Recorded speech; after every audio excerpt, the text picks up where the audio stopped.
नमस्कार दोस्तों, स्वागत है आपका अपने YouTube चैनल पर जिसका नाम है बायोलॉजी वाला और मैं हूं पंकज मौर्य। आज जो हम चैप्टर शुरू करने जा रहे हैं वो 10th क्लास का पहला चैप्टर है लाइफ प्रोसेसेस। लेकिन लाइफ प्रोसेसेस इस चैप्टर को पढ़ने से पहले छोटी छोटी मगर मोटी बातें थोड़ा सा चर्चा कर लेते हैं 10th पर। 10th आपका ज़्यादा सिलेबस नहीं है बायो का, मतलब साइंस के अंदर हम इसे पढ़ते हैं, लेकिन ये इम्पॉर्टेंट बहुत है।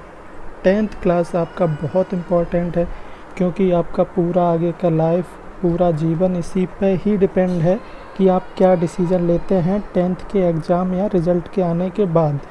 आप जब फर्स्ट ईयर में जाएंगे तो आपको डिसाइड करना होगा कॉमर्स ले रहे हैं, आर्ट ले रहे हैं या होटल मैनेजमेंट ले रहे हैं या साइंस ले रहे हैं, साइंस में भी मैथ ले रहे हैं या बायो ले रहे हैं, ये आपको डिसाइड करना है। और आप डिसाइड करेंगे, एक छोटा सा मोमेंट है जहाँ आपको डिसाइड करना है कि आपको मैथ लेना है या बायो लेना है। लेकिन वो मोमेंट, एक छोटा सा मोमेंट या 5-10 मिनट का या हो सकता है सेकंड भर का मोमेंट हो कि नहीं मुझे बायो लेना है या मुझे मैथ लेना है, 1 सेकंड का मोमेंट है बस।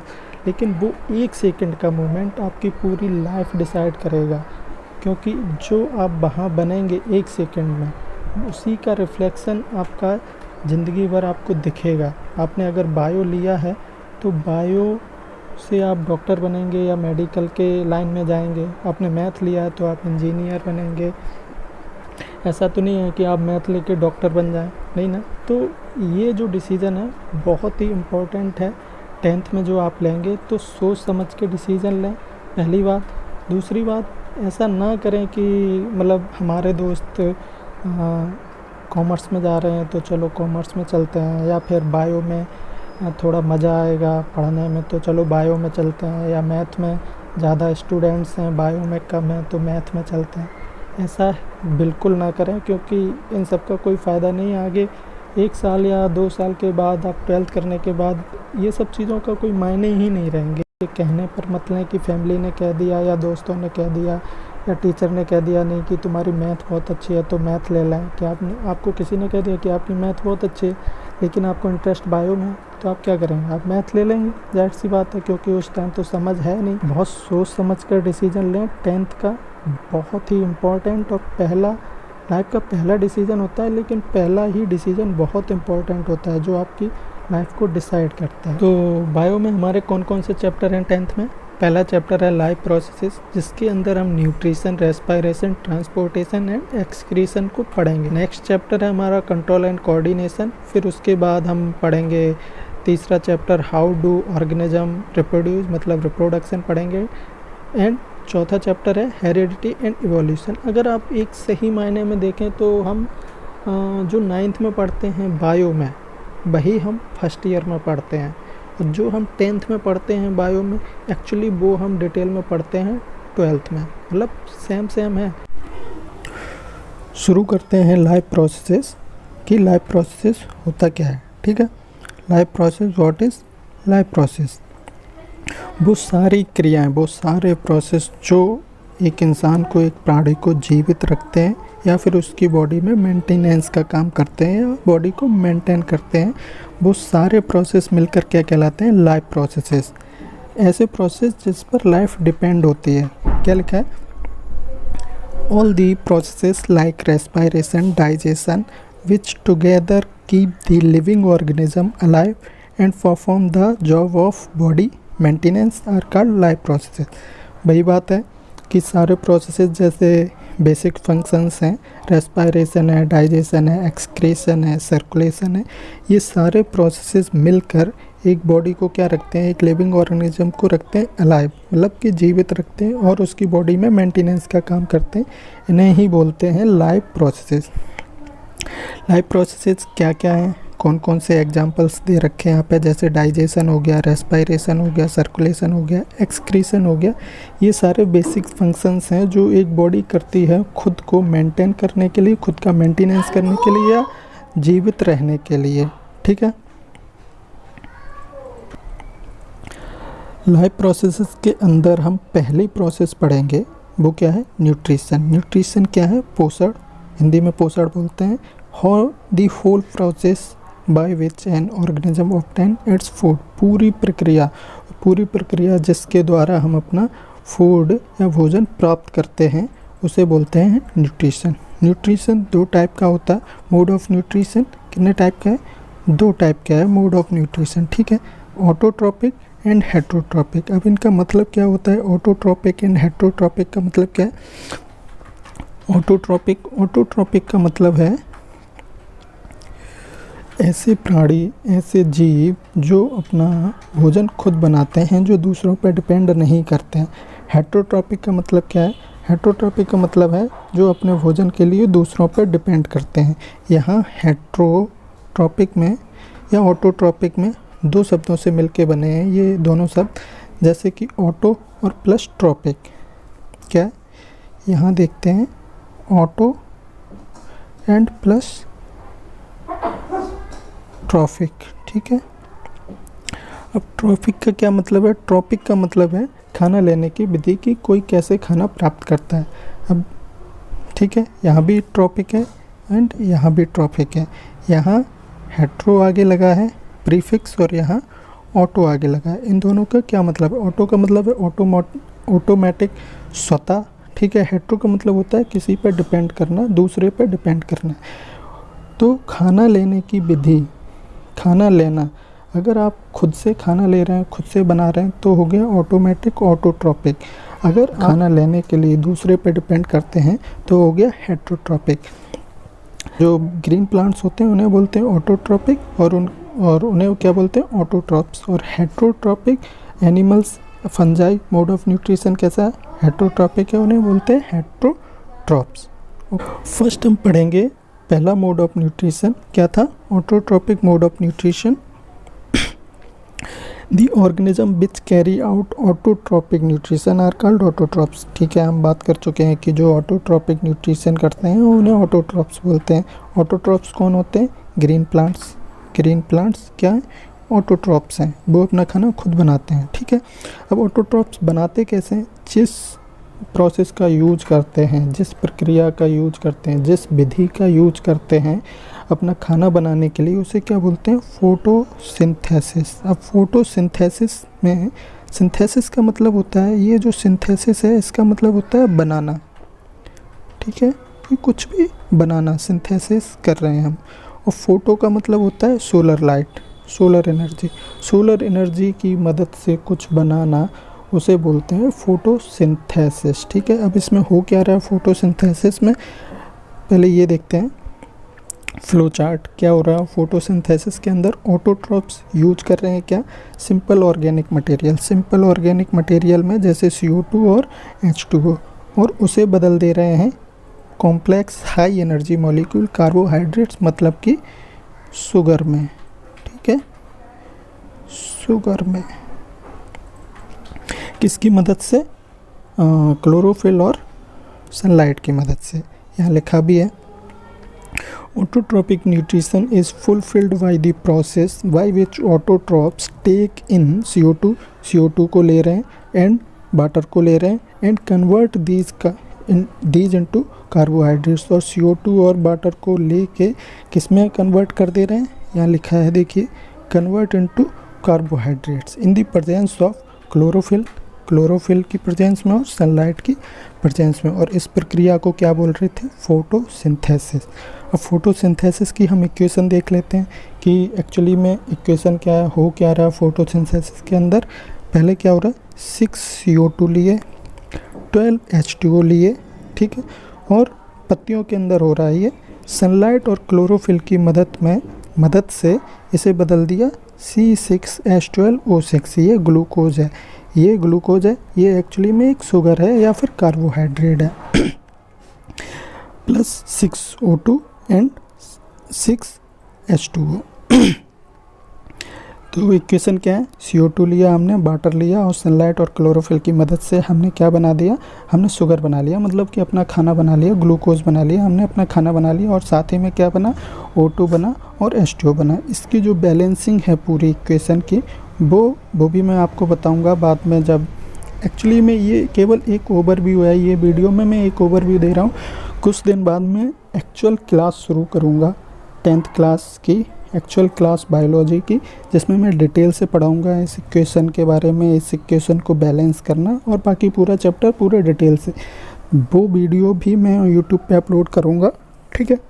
अभी हम केवल ओवरव्यू देख रहे हैं, ओके।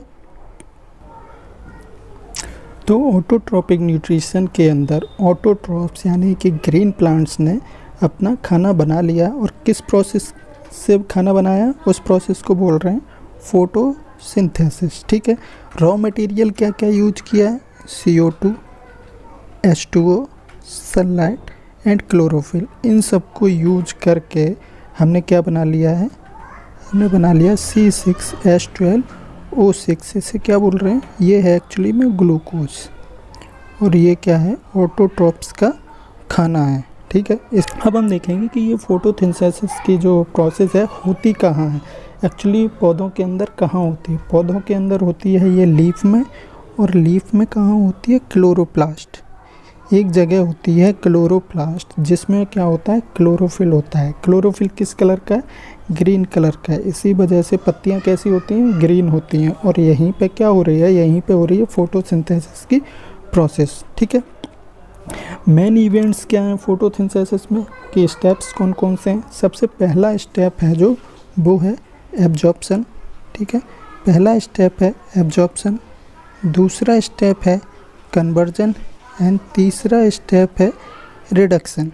एब्जॉर्प्शन में क्या हो रहा है, क्लोरोफिल के द्वारा लाइट को एब्जॉर्ब किया जा रहा है, सोलर लाइट को, सूरज की रोशनी को एब्जॉर्ब किया जा रहा है। फिर जब एब्जॉर्ब कर लिया जाएगा क्लोरोफिल के द्वारा सूरज की रोशनी को, तब क्या होगा, तब होगा इस लाइट एनर्जी का केमिकल एनर्जी में कन्वर्जन।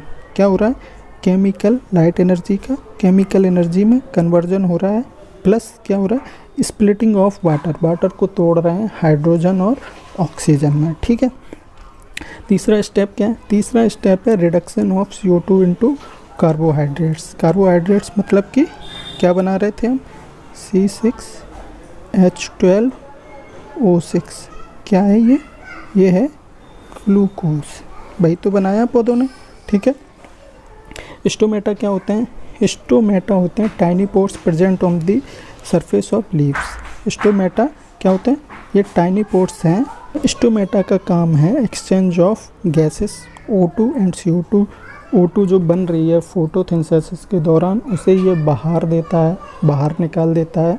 और CO2 की इसे ज़रूरत है, क्योंकि ये CO2 का यूज करके क्या कर रहा है, ये अपना खाना बना रहा है। तो CO2 को ये लेता है और ऑक्सीजन को ये बाहर देता है। और ये किसकी मदद से हो रहा है, स्टोमेटा की मदद से। स्टोमेटा क्या है, पत्तियों में एक टाइप के छिद्र हैं, पोर हैं, जिनकी मदद से क्या हो रहा है, gases of oxygen and CO2 हो रहा है। और दूसरा फंक्शन क्या है, losses large amount of water, transpiration हो रहा है। इस प्रोसेस को क्या बोलते हैं, ट्रांसपायरेशन, जब वाटर वेपर्स निकलती हैं स्टोमेटा के थ्रू। अब ट्रांसपायरेशन आप पढ़ेंगे डिटेल में 12th में, ठीक है। या फिर जब मैं एक्चुअल क्लास पढ़ाऊँगा तब मैं आपको ट्रांसपायरेशन पढ़ाऊँगा, नहीं तो ये वीडियो जो ओवरव्यू की वीडियो है ये बहुत लंबी हो जाएगी, ठीक है। तो अभी इतना देखते हैं कि फंक्शंस क्या क्या होते हैं, exchanges of gases and transpiration, okay. हमने ऑटोट्रॉपिक न्यूट्रिशन पढ़ा। न्यूट्रिशन का एक टाइप का मोड ऑफ न्यूट्रिशन है, जो पहला है क्या, ऑटोट्रॉपिक न्यूट्रिशन, जिसमें पौधे अपना खुद खाना बना रहे हैं, ठीक है। दूसरा मोड ऑफ न्यूट्रिशन क्या था, हेटरोट्रॉपिक मोड ऑफ न्यूट्रिशन, जिसमें क्या हो रहा था, हम लोग एनिमल्स एंड फंजाई क्या करते हैं, दूसरों पे डिपेंड रहते हैं। अगर हम बेज खा रहे हैं तो डिपेंड हैं पेड़ पौधों पे, ऑटोट्रॉप्स पे, ठीक है। अगर हम नॉन वेज खा रहे हैं तो हम अपने ही मतलब एनिमल्स पे डिपेंड हैं, ठीक है। मतलब अल्टीमेटली क्या है, हम किसी ना किसी पे डिपेंड हैं अपने खाने के लिए, हम खुद नहीं बना रहे हैं। तो हम क्या हुए, हम हुए हेटरोट्रॉपिक, ठीक है, या फिर heterotrophs. Heterotrophic mode of nutrition 3 type का होता है, एक पैरासिटिक, एक होता है सेप्रोफिटिक एंड होलोजोइक, ठीक है। देखते हैं क्या होता है। हम सबसे पहले देखते हैं पैरासिटिक क्या होता है। पैरासिटिक के अंदर क्या होता है, पैरासिटिक के अंदर पैरासाइट्स लिव इनसाइड और आउटसाइड अदर ऑर्गेनिज्म, ठीक है, host and the drive nutrition from it, ठीक है। पैरासाइट्स क्या होते हैं, पैरासाइट्स वो होते हैं जो किसी प्राणी पे अंदर उसके रहते हैं या फिर उसके ऊपर रहते हैं, फुल्ली उसी पे ही डिपेंड रहते हैं, ठीक है। अगर वो अंदर रह रहे हैं किसी के, जिसके जिसके ऊपर पैरासाइट्स रहते हैं या जिसके अंदर रहते हैं उसे बोलते हैं होस्ट। ठीक है, तो पैरासाइट जिसके अंदर रहते हैं, जिस होस्ट, अगर होस्ट के अंदर रह रहे हैं तो उसे बोलते हैं एंडोपैरासाइट। अगर होस्ट के बाहर रह रहे हैं, उसकी बॉडी पे रह रहे हैं, बॉडी के अंदर, तो एंडो। ठीक है, एंडो का मतलब ही होता है अंदर। ठीक है, और एक्टो का मतलब होता है बाहर। तो अगर बॉडी के अंदर रह रहे हैं तो एंडोपैरासाइट हो गए, अगर बॉडी के ऊपर या बॉडी के बाहर रह रहे हैं तो हो गए एक्टोपैरासाइट। क्या करते हैं अब ये पैरासाइट? न्यूट्रिशन डायरेक्टली बॉडी से लेते हैं, मतलब इन्हें कुछ नहीं करना पड़ता। जैसे अल्टीमेटली न्यूट्रिशन में होता क्या है, हम बड़े बड़े मॉलिक्यूल्स को छोटे छोटे मॉलिक्यूल्स में तोड़ते हैं ताकि हम उन्हें यूज कर सकें। जैसे बड़ा मॉलिक्यूल है, प्रोटीन है, तो प्रोटीन को हम छोटे छोटे मॉलिक्यूल्स में तोड़ेंगे, पहले पेप्टॉन्स, पेप्टाइड्स, फिर अमीनो एसिड्स में। अमीनो एसिड्स को हम यूज करते हैं बॉडी के अंदर, ठीक है, मेंटेनेंस के लिए और कामों के लिए। तो यहाँ क्या हो रहा है पैरासिटिक में? पैरासिटिक में उन्हें कुछ नहीं करना पड़ रहा, उन्हें प्रोटीन्स को या किसी बड़े मॉलिक्यूल को तोड़ना नहीं पड़ रहा है। उन्हें जो यूजेबल मॉलिक्यूल्स हैं, छोटे छोटे मॉलिक्यूल्स हैं, वो उन्हें आसानी से मिल जा रहे हैं, बस उन्हें वो लेने हैं बॉडी से। कैसे? होस्ट की बॉडी ने, होस्ट ने ऑलरेडी ये सब काम कर रखे हैं। होस्ट अपना बड़ा मॉलिक्यूल्स तोड़ रहा है छोटे मॉलिक्यूल्स में अपने यूज के लिए, लेकिन ये पैरासाइट क्या कर रहे हैं? ये पैरासाइट उससे चोरी कर रहे हैं। क्या कर रहे हैं? चोरी कर रहे हैं छोटे छोटे मॉलिक्यूल्स को। ये काम नहीं कर रहे हैं, ये कोई काम नहीं कर रहे हैं कि ये बड़ी मॉलिक्यूल्स को तोड़ें, फिर उन्हें एब्जॉर्ब करें या सब ये सब करें। इन्हें कोई ज़रूरत नहीं है सबकी। इन्हें ऑलरेडी कह सकते हैं नॉर्मल वर्ड्स में कि इन्हें खाना बना हुआ मिल रहा है, इन्हें कोई मेहनत नहीं करनी पड़ रही। ठीक है। सेप्रोफिटिक में क्या होता है? सेप्रोफिटिक में क्या है? Organism feed on dead and decaying material. जो ऑर्गेनिज्म हैं वो डिपेंड है किस पे? डेड मटेरियल पे या डिकेइंग मटेरियल पे। मतलब डिकेइंग का मतलब है जो सड़ रहा है, मतलब कि आधा वो डाइजेस्ट हो चुका है। सड़ने में क्या होता है? बड़े बड़े मॉलिक्यूल छोटे छोटों में टूटते हैं, वो भी सड़ना ही है। बड़े मॉलिक्यूल छोटे में टूट रहे हैं, जैसे कि रस्ट हो गया। रस्ट में क्या होता है? मतलब किसी में जंग लग रही है, किसी चीज़ में, लोहे में जंग लग रही है, तो लोहा क्या होता है? छोटे छोटे में टूट जाता है, बड़ा पीस छोटे में टूट जाता है, जंग लग के छोटे छोटे पीसेस में। ऐसे ही होता है डिकेइंग मटेरियल में। बड़े बड़े जब जानवर होते हैं या फिर पेड़ पौधे हैं तो वो सड़ रहे हैं, तो क्या होता है? वो छोटे छोटे में टूट जाते हैं, मतलब कि एकदम मिट्टी बन जाते हैं। तो ये फंजाई क्या करते हैं? फंजाई उन्हीं पे डिपेंड होते हैं अपने खाने के लिए। तो फंजाई को क्या करना पड़ रहा है? थोड़ा सा टूट गया, अब बाकी को इनको खुद तोड़ना है। ठीक है, मतलब थोड़ा सा खाना इनका बना हुआ है, बाकी इनको खुद बनाना है। पैरासाइट में क्या हो रहा था? पैरासाइट में सारा खाना बना हुआ था, उन्हें कोई मेहनत नहीं करनी पड़ रही थी। सेप्रोफिटिक में क्या? सेप्रोफिटिक में आधी उन्हें मेहनत करनी पड़ रही है, आधी नहीं करनी पड़ रही है। आधा खाना बना हुआ है, ठीक है, और आधा उन्हें जो बाकी का है वो उन्हें खुद बनाना है। लेकिन होलोजोइक में क्या? होलोजोइक में ऐसा नहीं है। होलोजोइक में होलो का ऐसे वर्ड से ही लॉजिक लगा लें आपकी। होलो का मतलब होल काम हमें करना पड़ रहा है, सारा काम हमें करना पड़ रहा है। ठीक है, हमें सारा काम करना पड़ेगा। जैसे हमें बड़े मॉलिक्यूल से लेके छोटे तक तोड़ना है, हमें सारी मेहनत करनी, सारा खाना हमें खुद ही बनाना है। Animals take in solid food and break down inside the body. लिखा भी है कि एनिमल्स क्या करते हैं? Take in solid food, solid food लेते हैं, मतलब बड़े मॉलिक्यूल्स लेते हैं पूरा। जैसे कि हम कहें कि पूरा प्रोटीन लिया हमने, ठीक है, बड़ा मॉलिक्यूल लिया प्रोटीन का, फिर हम बॉडी के अंदर धीरे धीरे प्रोसेसेस के दौरान उसे तोड़ते हैं। डाइजेशन की प्रोसेस के दौरान उसे छोटे छोटे पेप्टॉन्स एंड पेप्टाइड्स, फिर अमीनो एसिड्स में तोड़ते हैं, फिर उसे एब्जॉर्ब करते हैं, फिर उसका एसिमिलेशन करते हैं, मतलब यूज करते हैं। ठीक है, मतलब कि सारा काम कौन कर रहा है? हम ही कर रहे हैं। पैरासिटिक में कोई काम नहीं हो रहा, पैरासाइट के द्वारा उन्हें सारा खाना बना हुआ मिल रहा है। सेप्रोफिटिक में आधा बना रहे हैं, आधा बना हुआ मिल रहा है, लेकिन होलोजोइक में सारा हमें ही बनाना पड़ रहा है। ठीक है, होलोजोइक के एग्जाम्पल क्या है? Amoeba and animals. अमीबा भी होलोजोइक होता है, मोड ऑफ न्यूट्रिशन उसका होलोजोइक टाइप का होता है। ठीक है, सेप्रोफिटिक के एग्जाम्पल क्या है? फंजाई। और पैरासिटिक का एग्जाम्पल क्या है? Cuscuta, plant parasite, ticks etcetera. Cuscuta को बोलते हैं अमरबेल। जो अमरबेल होती है ना, जो पेड़ पौधों पे लगी होती है, आपने देखा होगा कि अमरबेल में पत्तियां नहीं होती हैं। ठीक है, वो एक टाइप का रस्सी टाइप का होता है, बस वो पेड़ों पे लगी रहती है, ठीक है। उसमें पत्तियां नहीं होती। उसमें पत्तियां क्यों नहीं होती हैं? पत्तियां इसीलिए नहीं होती हैं क्योंकि पत्तियां होंगी तो वो खुद खाना बनाएगा।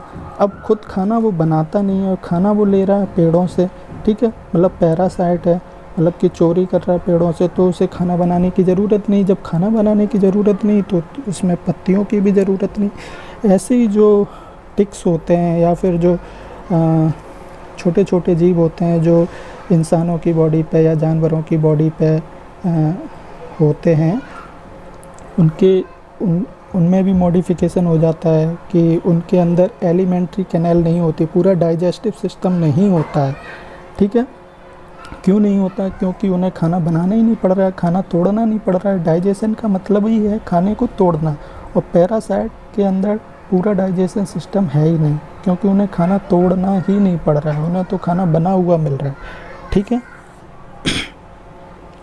अब हम देखेंगे कि अमीबा और पैरामीशियम अपना खाना कैसे लेते हैं, ठीक है। उसके बाद हम देखेंगे कि हम लोग खाना कैसे लेते हैं, फिर खाने का क्या होता है, हम उसका क्या करते हैं, ठीक है। तो पहले देखते हैं कि अमीबा खाना कैसे लेता है। अमीबा क्या करता है, जैसे ये मान लीजिए ये अमीबा है, ठीक है। ये अमीबा है एंड ये फूड है।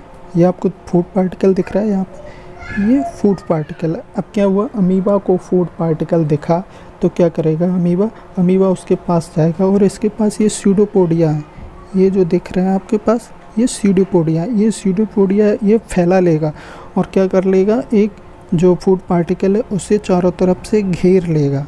जब उसे चारों तरफ से घेर लेगा, सराउंड कर लेगा, तो उसके अंदर क्या बन गया, ये फूड वैक्यूल बन गया। आपको दिख रहा है ये फीड वैक्यूल बन गया। अब फूड वैक्यूल के अंदर ये क्या करेगा, अमीबा एंजाइम सीक्रेट कर देगा पचाने के लिए, ठीक है, डाइजेस्ट करने के लिए। जो फूड है उसे वो छोटे छोटे टुकड़ों में तोड़ देगा, डाइजेस्ट कर लेगा और उसे क्या कर लेगा, एब्जॉर्ब कर लेगा, ठीक है। और एब्जॉर्ब करने के बाद अब जब फूड से सारे जो न्यूट्रिएंट्स हैं उसे एब्जॉर्ब कर लेगा, तो वो क्या बचा, वो वेस्ट मटेरियल बचा, और उस वेस्ट मटेरियल क्या कर दे रहा है, ये कर दे रहा बाहर। यहाँ पे फूड को इसने क्या कर दिया, यहाँ पे फूड को बाहर कर दिया। देखिए क्या क्या हो रहा है, जैसे अमीबा के अंदर क्या हो रहा है, pseudopodia extension of cell membrane capture food, ठीक है। Extension of cell membrane, pseudopodia है, एक्सटेंशन से इसने क्या किया, कैप्चर किया फूड को। फिर क्या किया, यहाँ टेक इन फूड वैक्यूल, और फूड क्या बन गया, फूड वैक्यूल बन गया। फूड वैक्यूल में उसने एंजाइम सीक्रेट करे और फूड को क्या कर दिया, डाइजेस्ट कर दिया। Digestion of food in food vacuole. फिर क्या किया, डिफ्यूजन की प्रोसेस से उसे एब्जॉर्ब कर लिया, और जो अनडाइजेस्टेड फूड है, जो वेस्ट मटेरियल है, उसे क्या कर दिया, उसे कर दिया।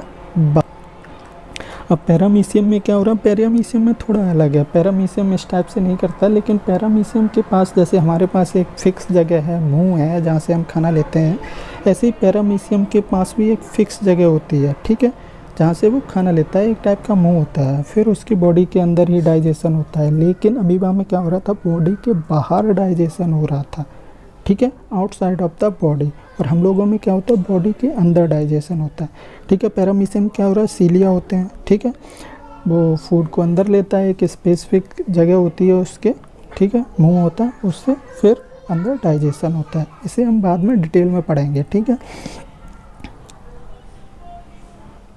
अब हम देखते हैं स्टेप्स इन होलोजॉइक न्यूट्रिशन, मतलब कि इंसान कैसे हैं, इंसान होलोजॉइक है, हमारे अंदर होलोजॉइक मोड ऑफ न्यूट्रिशन है, मतलब कि पूरा खाना सारा प्रोसेस कैसे करना पड़ रहा है, हमें करना पड़ रहा है, ठीक है। बड़े मॉलिक्यूल्स को छोटे छोटे मॉलिक्यूल्स में तोड़ना पड़ रहा है। उसमें स्टेप्स कौन से हैं, पहला स्टेप्स है इंजेशन, ठीक है। पहला स्टेप्स क्या है, इंजेशन। इंजेशन में क्या है, इन लगा है ना, इंजेशन में इनका मतलब होता है अंदर लेना। पहला स्टेप ही क्या होता है कि खाने को अंदर लेना, तभी उसके बाद कुछ होगा। दूसरा है डाइजेशन। डाइजेशन का मतलब है तोड़ फोड़ करना, बड़े बड़े मॉलिक्यूल्स को छोटे छोटे मॉलिक्यूल्स में तोड़ना एंजाइम्स की मदद से, ठीक है, जो कि हम अपने पूरे डाइजेस्टिव सिस्टम के दौरान करते हैं, मतलब पूरे पेट में या इंटेस्टाइन में करेंगे। उसके बाद होता है जब वो छोटे मॉलिक्यूल्स में तोड़ लिया गया है खाने को, तो अब हम करेंगे उसे एब्जॉर्ब। ठीक है। तो हमने एब्जॉर्ब किया, अवशोषण किया। उसके बाद करेंगे एसिमिलेशन। एसिमिलेशन का मतलब होता है कि जिस पार्ट को ज़रूरत है, जिस सेल्स को, टिश्यू को, ऑर्गन को ज़रूरत है खाने की, उसे हम भेज देंगे। जो हमने तोड़ा हुआ है, सिंपलर फॉर्म में खाना तोड़ा हुआ है, एब्जॉर्ब किया है, एब्जॉर्ब करके जहाँ ज़रूरत है वहाँ हमने भेज दिया। इस प्रोसेस को बोल रहे हैं एसिमिलेशन, ठीक। उसके बाद हमारे पास जो वेस्ट मटेरियल बचा उसे बॉडी में तो रख नहीं सकते, उसे बॉडी से बाहर करना पड़ेगा। तो उस प्रोसेस को, बॉडी से बाहर करने की प्रोसेस को बोलते हैं इजेशन। ई लगा है ना, इजेशन में ई लगा है। ई का मतलब क्या है? एग्जिट। ऐसे ही आप पढ़ें डिकोड करके, ठीक है, चीज़ों को एक दूसरे से रिलेट करके पढ़ें। इजेशन में जैसे ई लगा है तो इसका मतलब है एग्जिट, मतलब कि बाहर करना, ठीक है। अब हम देखेंगे न्यूट्रिशन इन ह्यूमन बीइंग। हम लोग होते हैं, इंसान होते हैं, उसमें खाने का होता क्या है, हम क्या करते हैं पूरे खाना खाने के दौरान, फिर और इजेशन करने के बीच में, इंजेशन एंड इजेशन के बीच में क्या हो रहा है, खाना लेने और बाहर करने के बीच में क्या हो रहा है खाने का, वो हम देखते हैं। सबसे पहले हम क्या करते हैं, खाना हाथ की मदद से हमने लिया और मुंह में रखा। तो मुंह में क्या हुआ खाने का, मुंह में दांत की मदद से खाने को छोटे छोटे टुकड़ों में तोड़ दिया गया, ठीक है। और जीभ की मदद से क्या किया गया, उसे मिक्सिंग किया गया सलाइवा के साथ, ताकि वो ईजिली ईसोफेगस में अंदर जा सके, ठीक है। और जीभ का दूसरा काम क्या है, टंग का दूसरा काम क्या है, टेस्टिंग, फूड की टेस्ट करना, ठीक है। और swelling and pushing down of the food, और फूड को अंदर पुश करना, ठीक है। एंड फिर सैलिवरी ग्लैंड्स हैं हमारे मुंह में। कुछ सैलिवरी ग्लैंड्स होती हैं, लार ग्रंथियाँ होती हैं। लार ग्रंथियों का क्या काम है, सैलिवरी ग्लैंड से सीक्रेट हो रहा है क्या, सलाइवा एंड म्यूकस। सलाइवा को बोलते हैं लार। अब सलाइवा में क्या होता है, लार में क्या होता है, एक एंजाइम होता है जिसका नाम है सैलिवरी एमाइलेज। क्या नाम है, सैलिवरी एमाइलेज, ठीक है। इसका क्या काम है, ये स्टार्च को शुगर में तोड़ देता है, ठीक है। बड़ा मॉलिक्यूल है स्टार्च, जैसे छोटे में तोड़ देता है, ठीक है। मतलब कि जो स्टार्च होता है, मतलब कहने का अगर सिंपल वर्ड्स में कहें, जो मीठा होता है, जो ठीक है मीठी चीज़ हम खाते हैं, उसका डाइजेशन शुरू हो जाता है हमारे मुंह से ही। मतलब पहले स्टेप से ही डाइजेशन शुरू हो जाता है। जैसे आपने देखा होगा पुराने ज़माने में क्या होता था, अभी भी होता है, कि जब भी हम कहीं जाते हैं रिश्तेदारी में या किसी के घर, तो वो हमें सबसे पहले मीठा खाने को देते हैं और पानी देते हैं। मीठा खाने को क्यों देते हैं, ताकि मीठे का डाइजेशन कहाँ शुरू हो जा रहा है, मीठे का डाइजेशन शुरू हो जा रहा है मुंह में, ठीक है। तो मुंह में सबसे पहले ही स्टेप पे डाइजेशन शुरू हो गया, तो उससे एनर्जी भी हमें जल्दी मिल जाएगी, ठीक है। अगर जैसे यहीं प्रोटीन की बात करें, तो प्रोटीन पहले मुंह में जाएगा, फिर पेट में जाएगा, फिर इंटेस्टाइन में जाएगा, उसके डाइजेशन में टाइम लगेगा, ठीक है। तो उससे एनर्जी हमें उतना ही लेट मिलेगी। और स्टार्च या मीठे के साथ क्या हो रहा है, मीठे में तुरंत एनर्जी हमें मिल रही है, क्योंकि उसका डाइजेशन, उसकी तोड़फोड़ कहाँ, मुंह में ही शुरू हो जाती है। इसीलिए पुराने ज़माने में क्या दिया जाता था, मीठा दिया जाता है, अब भी दिया जाता है, ठीक है। इसीलिए दिया जाता है मीठा, ठीक है। एंड सलाइवा में एक चीज़ और होती है, सलाइवा में होती है लाइसोजाइम। लाइसोजाइम का क्या काम है, ये बैक्टीरिया को मारता है, ठीक है, ताकि बैक्टीरिया हमें अंदर जाके हानि ना पहुंचाएं, ठीक है। अब क्या हुआ, सलाइवा के साथ फूड को मिक्स कर लिया गया जीभ के द्वारा, टंग के द्वारा। अब उसे पुश कर दिया गया कहाँ, अंदर ईसोफेगस में, ठीक है। ईसोफेगस में एक पेरिस्टालिटिक मूवमेंट होती है, आप देख रहे हैं पेरिस्टालिटिक मूवमेंट। एक्चुअली ये ईसोफेगस से लेके आपके इंटेस्टाइन तक सारी जगह होती है, पूरे डाइजेस्टिव सिस्टम में होती है। पेरिस्टालिटिक मूवमेंट क्या है, contraction and expansion of muscles of oesophagus. Contraction और एक्सपेंशन हो रहा है मसल्स में, ठीक है। इसका मतलब क्या, एक स्पेसिफिक डायरेक्शन में पुश किया जा रहा है खाने को, ताकि वो बैक फ्लो ना करे, ठीक है। जाहिर सी बात है कि खाने को अंदर भेज रहे हैं हम, तो वो वापस लौट के ना आए, इसलिए एक ही डायरेक्शन में कॉन्ट्रैक्शन और एक्सपेंशन हो रहा है। जैसे केंचुआ चलता है ना, तो केंचुआ पहले सिकुड़ता है, फिर फैलता है, सिकुड़ता है, फैलता है, तो इससे वो आगे बढ़ता है। ऐसे ही पेरिस्टालिटिक मूवमेंट है, ठीक है, जिससे खाना हमारी बॉडी में आगे बढ़ता है, ठीक है। अब ईसोफेगस से होते हुए खाना कहाँ आ गया, ईसोफेगस से होते हुए खाना आ गया स्टमक में। ओके, अब ईसोफेगस से होते हुए फूड कहाँ आ गया, वो आ गया स्टमक में। ठीक है, स्टमक में क्या होती हैं, गैस्ट्रिक ग्लैंड्स हैं। स्टमक में क्या है, गैस्ट्रिक ग्लैंड्स हैं जो कि क्या सीक्रेट कर रही हैं, गैस्ट्रिक जूस। और गैस्ट्रिक जूस के अंदर क्या क्या है, पेप्सिन है, HCl है एंड म्यूकस है। अब देखते हैं इनका काम क्या है। सबसे पहले देखते हैं HCl का क्या क्या है। HCl पेप्सिन के लिए एसिडिक मीडियम क्रिएट करता है। क्या, पेप्सिन तभी काम करेगा जब एसिडिक मीडियम होगा।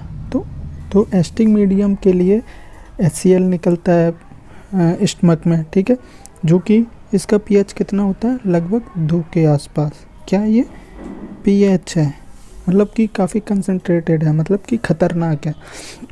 अब इतना ख़तरनाक अगर एसिड स्टमक में निकलेगा तो क्या होगा, जैसे अगर बॉडी पे एसिड गिर जाता है तो क्या होता है, जल जाती है बॉडी।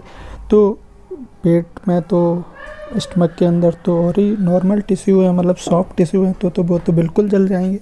तो उससे बचने के लिए म्यूकस निकलता है। म्यूकस क्या करता है, protect inner lining of the stomach. Stomach की इनर लाइनिंग को क्या करता है, HCl से प्रोटेक्ट करता है। ठीक है, और पेप्सिन क्या करता है, पेप्सिन करता है प्रोटीन्स को तोड़ता है, छोटे छोटे मॉलिक्यूल्स में प्रोटीन्स को तोड़ता है, पेप्टोन्स एंड पेप्टाइड्स में। बाद में ये टूटेंगे जाके अमीनो एसिड्स में, जो कि यूज हो जाएंगे। ठीक है, और HCl क्या कर रहा है, HCl पेप्सिन के लिए मीडियम क्रिएट कर रहा है, किसका, काम करने के लिए। ठीक है, हमने देखा स्टमक के अंदर क्या हुआ, स्टमक के अंदर प्रोटीन्स का डाइजेशन हुआ। ठीक है, HCl का एक और काम है वहाँ पे, HCl का एसिडिक मीडियम तो क्रिएट करता है, साथ ही में जो बैक्टीरिया आ जाते हैं पेट के अंदर, मुंह से बच के, मुंह में क्या निकला था, लाइसोजाइम निकला था जो बैक्टीरिया को मारा था। बाकी जो बच के आ गए बैक्टीरिया लाइसोजाइम से भी उन्हें क्या करता है, HCl मारता है। ठीक है, अब जो फूड है वो कहाँ आ गया, वो आ गया इसमें स्मॉल इंटेस्टाइन में। स्मॉल इंटेस्टाइन के अंदर क्या, इंटेस्टाइनल एंजाइम्स निकलते हैं, जैसे कि जो कि क्या काम करते हैं, जो कार्बोहाइड्रेट्स को छोटे छोटे मॉलिक्यूल्स में तोड़ते हैं। मतलब कि अब यहाँ पे एक्चुअल डाइजेशन होगा कि बड़े मॉलिक्यूल्स को बिल्कुल छोटे मॉलिक्यूल्स में तोड़ा जाएगा और यहाँ पे एब्जॉर्प्शन भी होगा। ठीक है, तो बड़े मॉलिक्यूल्स क्या हैं, कार्बोहाइड्रेट हैं। कार्बोहाइड्रेट्स को किस में तोड़ दिया, ग्लूकोज में तोड़ दिया। फैट्स को किस में तोड़ दिया, फैटी एसिड्स एंड ग्लिसरॉल में तोड़ दिया। और प्रोटीन्स को तोड़ दिया अमीनो एसिड्स में। यहाँ पे सारे माइक्रोमोलिक्यूल्स टूट जाते हैं और एब्जॉर्ब हो जाते हैं। ठीक है, टूटते क्यों हैं, ताकि वो सिंपल फॉर्म में आ सकें, एब्जॉर्ब हो सकें और यूज हो सकें। ठीक है, स्मॉल इंटेस्टाइन में बिलाई होते हैं। बिलाई का क्या काम है, फिंगर लाइक प्रोजेक्शंस होती हैं, हाथों की तरह। ये सरफेस एरिया बढ़ा देती हैं ताकि एब्जॉर्प्शन हो सके, ज़्यादा से ज़्यादा एब्जॉर्प्शन हो सके। साथ ही साथ small intestine also receive secretion from liver, क्या, लिवर एंड पैनक्रियास। ठीक है, मतलब कि स्मॉल इंटेस्टाइन में एक केमिकल टाइप का आता है। ठीक है, कहाँ से, लिवर से और पैनक्रियास से भी आता है। लिवर से क्या आता है, बाइल जूस आता है, जो कि क्या कर रहा है, बाइल जूस आता है जो क्या कर रहा है, लार्ज, ये क्या कर रहा है, इमल्सिफिकेशन कर रहा है, किसका, लार्ज फैट ग्लोब्यूल्स को तोड़ रहा है, स्मॉल फैट ग्लोब्यूल्स में। इमल्सिफिकेशन का मतलब ही क्या है, बड़े बड़े मॉलिक्यूल्स को तोड़ना छोटे मॉलिक्यूल्स में, ताकि वो एब्जॉर्ब हो सकें। बाकी का जो डिटेल है वो हम जब एक्चुअल क्लास होगी तब पढ़ेंगे, और इससे भी ज़्यादा जो डिटेल है वो हम पढ़ते हैं 12th में जाके। ठीक है, नेक्स्ट क्या हुआ, पैनक्रियास से भी कुछ आता है स्मॉल इंटेस्टाइन में। ठीक है, उस पैनक्रियास से क्या आता है, पैनक्रियास से आता है पैनक्रिएटिक जूस। ठीक है, पैनक्रिएटिक जूस आ रहा है। ठीक है, पैनक्रिएटिक जूस आ रहा है। पैनक्रिएटिक जूस में क्या क्या है, पैनक्रिएटिक जूस में है ट्रिप्सिन एंड लाइपेज। लाइपेज का काम आप देख रहे हैं, फैट को तोड़ता है ग्लिसरॉल में, और ट्रिप्सिन प्रोटीन्स को पेप्टोन्स में। सबसे ज़्यादा मुश्किल होता है प्रोटीन्स को तोड़ना, इसलिए प्रोटीन्स के लिए बहुत सारे हैं। स्टमक में भी टूट रहा था पेप्सिन के द्वारा। पैनक्रिएटिक एंजाइम, पैनक्रिएटिक जूस में ट्रिप्सिन है, वो भी प्रोटीन को तोड़ रहा है। साथ ही साथ इंटेस्टाइनल जो एंजाइम्स होते हैं उनमें भी प्रोटीन्स को तोड़ने के लिए होते हैं, ठीक है। इमल्सिफिकेशन हम देख ही चुके हैं, बड़े बड़े मॉलिक्यूल्स को छोटे छोटे मॉलिक्यूल्स में तोड़ना, ठीक है। अब जो फूड है वो कहाँ आ गया, लार्ज इंटेस्टाइन में। लार्ज इंटेस्टाइन में क्या हो रहा है फूड का, लार्ज इंटेस्टाइन में ज़्यादातर जो एब्जॉर्प्शन है वो स्मॉल इंटेस्टाइन में हो चुका है, ठीक है। ज़्यादातर एब्जॉर्प्शन स्मॉल इंटेस्टाइन में हो चुका है, बाकी का जो बचा हुआ है वो हो जाएगा कहाँ पे, लार्ज इंटेस्टाइन में। जैसे कि लार्ज इंटेस्टाइन में एब्जॉर्ब ऑफ एक्सेस वाटर, जो एक्सेस वाटर है उसे एब्जॉर्ब कर लिया जाता है, और बाकी का जो वेस्ट मटेरियल हुआ उसे एनस के थ्रू क्या कर दिया जाता है, उसे एनस के थ्रू बाहर कर दिया जाता है, एग्जिट कर दिया जाता है, और इस प्रोसेस को क्या बोलते हैं, एजेशन। तो अल्टीमेटली क्या हुआ, अल्टीमेटली खाने का क्या हुआ, ये फिगर हम देखेंगे, लेकिन खाने का क्या हुआ, खाना हमने मुंह से लिया, थोड़ा सा जो स्टार्च था वो वहाँ पे डाइजेस्ट हो गया, और मुंह से खाना ईसोफेगस के थ्रू कहाँ आ गया, स्टमक में आ गया, वहाँ पे HCl गैस्ट्रिक जूस निकल रहे हैं। गैस्ट्रिक जूस के अंदर क्या है, HCl है, म्यूकस एंड पेप्सिन है। पेप्सिन क्या कर रहा है, प्रोटीन को तोड़ रहा है। HCl क्या कर रहा है, पेप्सिन के लिए एस्टिंग मीडियम क्रिएट कर रहा है, ठीक है। अब उसके बाद जो खाना है वो स्मॉल इंटेस्टाइन में आया, स्मॉल इंटेस्टाइन के बाद आया लार्ज इंटेस्टाइन में। स्मॉल इंटेस्टाइन में क्या हो रहा है, स्मॉल इंटेस्टाइन में ज़्यादातर खाना डाइजेस्ट हो रहा है और एब्जॉर्ब भी हो रहा है, ठीक है। स्मॉल इंटेस्टाइन में बिलाई हैं, बिलाइज हैं जो क्या कर रहे हैं, ये सरफेस एरिया को बढ़ा रहे हैं, और जिससे एब्जॉर्प्शन ज़्यादा से ज़्यादा हो रहा है, आसानी से हो रहा है, ठीक है। इंटेस्टाइनल एंजाइम्स निकल रहे हैं जो खाने को छोटे छोटे मॉलिक्यूल्स में तोड़ रहे हैं, एंड लिवर से भी कुछ आ रहा है। लिवर से क्या आ रहा है, बाइल जूस आ रहा है जो कि किस पे काम कर रहा है, फैट पे काम कर रहा है।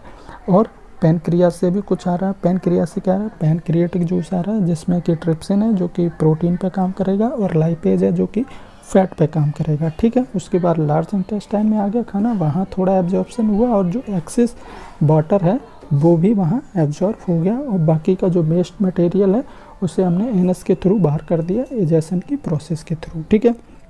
अब हम देखते हैं ये फिगर क्या कहता है, जो ये आप पोर्शन देख रहे हैं ये सारा माउथ है, इसके अंदर ओरल कैविटी है, टंग है, सैलिवरी ग्लैंड्स है, फेरिंग्स है। फेरिंग्स आपका जो माउथ है और ईसोफेगस को जोड़ता है, बीच का रीजन है, ठीक है। ईसोफेगस के द्वारा अब खाना कहाँ आ गया, अब आ गया स्टमक के अंदर, ठीक है।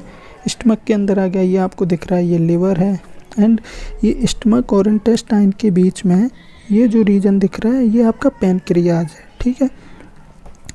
अब स्टमक में आ गया खाना, स्टमक के बाद खाना कहाँ आ गया, स्मॉल इंटेस्टाइन में आ गया, ठीक है। आप देख रहे हैं स्मॉल इंटेस्टाइन में आ गया। ये स्मॉल इंटेस्टाइन को स्मॉल क्यों कहते हैं, ये जो रीजन है ये सारा रीजन ये स्मॉल इंटेस्टाइन है, और ये जो रीजन देख रहे हैं आप ये है क्या है, लार्ज इंटेस्टाइन। अब स्मॉल इंटेस्टाइन को स्मॉल क्यों कहते हैं, लार्ज को लार्ज क्यों कहते हैं, जबकि देखने में बड़ी कौन सी लग रही है, स्मॉल इंटेस्टाइन बड़ी लग रही है, लंबी लग रही है, और छोटी कौन सी लग रही है, ये लार्ज इंटेस्टाइन लग रही है, लेकिन उल्टा नाम है। ये क्यों है वो हम देखेंगे जब एक्चुअल क्लास होगी तब, ठीक है। उसकी वीडियो भी मैं पोस्ट करूँगा, और आपको अगर वो एक्चुअल क्लास अटेंड करनी है तो आप कमेंट में अपना नंबर आप लिख दीजिए, ठीक है। कमेंट में आप बोल दीजिए, मैं जैसे ही शुरू करूँगा एक्चुअल क्लास मैं आपको नोटिफिकेशन भेज दूँगा, मैं आपको बता दूँगा, ठीक है। अब स्मॉल इंटेस्टाइन के बाद खाना आ गया लार्ज इंटेस्टाइन, और लार्ज इंटेस्टाइन के बाद एनस के थ्रू हमने क्या कर दिया, बाहर एजेशन कर दिया, ठीक है, एग्जिट कर दिया। एग्जिट करने की प्रोसेस को क्या बोल रहे थे, एजेशन बोल रहे थे, ओके, ठीक है। यहाँ आपका ये चैप्टर पूरा कंप्लीट हो गया। एक बार पूरा चैप्टर देख लेते हैं, क्या था पूरे चैप्टर में, समरी जल्दी से क्या था कि सबसे पहले लाइफ प्रोसेसेस थे। लाइफ प्रोसेस में कौन से, जो बेसिक फंक्शंस हम करते हैं सांस लेने का और डाइजेशन वगैरह, एक्सक्रीशन, ठीक है। उसमें हमने सबसे पहला टॉपिक कौन सा पढ़ा, उसमें हमने सबसे पहला टॉपिक पढ़ा न्यूट्रिशन। न्यूट्रिशन दो टाइप के हैं, ऑटोट्रॉपिक एंड हेटेरोट्रॉपिक। फिर हमने ऑटोट्रॉपिक पढ़ा जिसमें फोटोसिंथेसिस की मदद से ग्रीन प्लांट्स क्या बना रहे थे, खाना बना रहे थे, जिसमें क्या बन रहा था, ग्लूकोज बन रहा था, C6H12O6 बन रहा था, किसकी मदद से, CO2 की मदद से और वाटर की मदद से, और किसकी हेल्प ली जा रही थी, क्लोरोफिल की एंड सनलाइट की हेल्प ली जा रही थी। उसके बाद हमने देखा हेटेरोट्रॉपिक न्यूट्रिशन, जिस तीन टाइप का है, होलोजोइक, सैप्रोफिटिक एंड किस टाइप का था, पैरासिटिक टाइप का था। ओके, फिर हमने देखा होलो जो एक न्यूट्रिशन एनिमल्स में क्या हो रहा था, हमने खाना मुंह से लिया, ईसोफेगस के द्वारा स्टमक में गया, स्टमक में पेप्सिन, HCl एंड म्यूकस, ठीक है। उसके बाद स्मॉल इंटेस्टाइन में आया, स्मॉल इंटेस्टाइन में डाइजेशन हुआ और क्या हुआ, एब्जॉर्प्शन हुआ, फिर लार्ज इंटेस्टाइन के थ्रू उसे वेस्ट मटेरियल क्या कर दिया गया, बाहर कर दिया गया।